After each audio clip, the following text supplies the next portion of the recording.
Yesterday's lecture we have finished the Henry's law. This statement of the Henry law, it is a state that the solubility of the gas in a liquid is directly proportional to the pressure of the gas over the solution. And then mathematical expression S is directly proportional to the P, and then this S is equal to KHP, and then the unit of the Henry's law, that is the mole per liter per bar. And then the next point is the expectation to Henry law. Particularly, this Henry law is not applicable by different gases. Carbon dioxide and ammonia gas dissolved in a liquid or water, they do not obey Henry's law. Here, this ammonia gas dissolved in water, it gives ammonium ion NH4 plus OH minus ion. The ammonium ion is the NH4 plus ion. And then carbon dioxide gas is dissolved into the water, then you can obtain H2CO3. This is the carbonic acid. Here, this carbon dioxide gas and ammonia gas dissolved in water, you can obtain ammonium ion and carbonic acid, hydroxide ion. And then this Henry law is not applicable or not obey this dissolution, because the reaction ammonia and carbon dioxide gases have higher solubility than expected by Henry's law. Means that these both gases is dissolved in water, the gases have higher solubility than expected value or expected by Henry's law. And then the solution of liquid when binary solution of the two volatile liquids A1 and A2.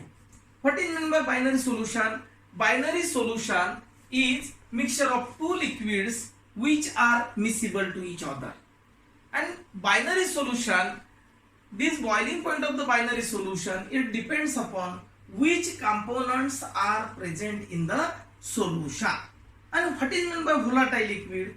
Volatile liquid means that the liquid which is evaporate in a room temperature or normally evaporate in the air is called as volatile liquid. Example, petrol, kerosene, diesel, all these are volatile liquids because they are evaporate normally at a temperature.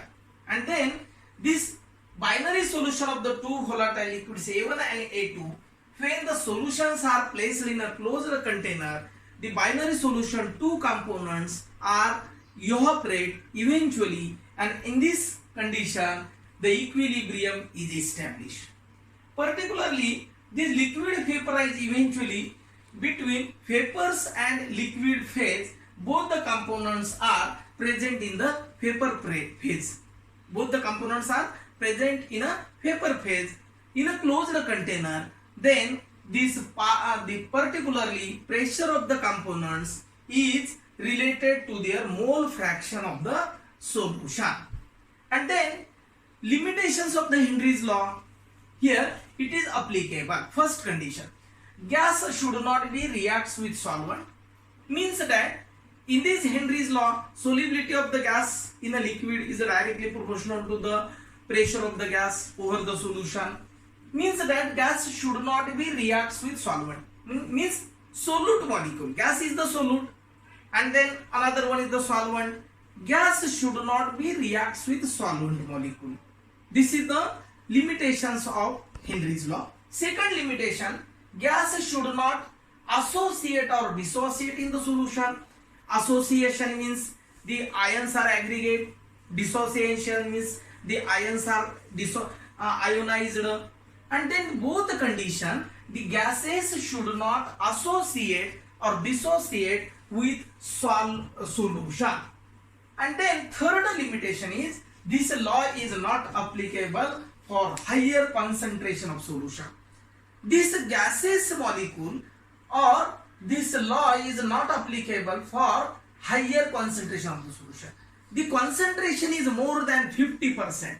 This solution is not applicable for this law. Okay.